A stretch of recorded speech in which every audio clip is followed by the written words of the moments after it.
তারপর সে চুইকে এমন এক জায়গায় নিয়ে যায় যেখানে সত্যিই কষ্ট অনুভব করা যায়। তারা একটা উঁচু টাওয়ারে থাকে। সেখান থেকে নিচ থেকে ভয়ের চিৎকার শোনা যাচ্ছিল। মেয়েটা বলে সে মৃত্যুর দেবী আর সে চুইকে নিজের মৃত্যুর সিদ্ধান্ত নিজেকেই নিতে দেবে। সেই মৃত্যুর দেবী বলল, তোমার অপরাধের জন্য তোমাকে শাস্তি দিতে এসেছি।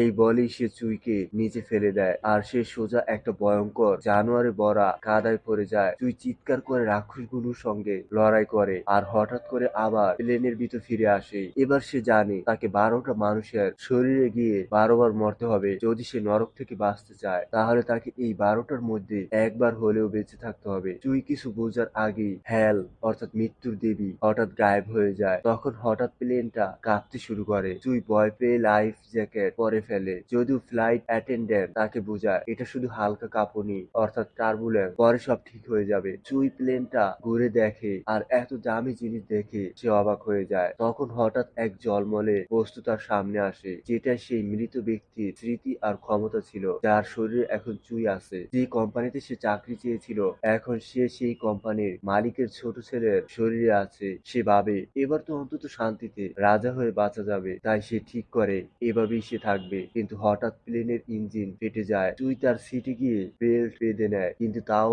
এক বিশাল বিস্ফোরণ হয় প্লেনে আর আগুনে পুড়ে চুই মারা যায়।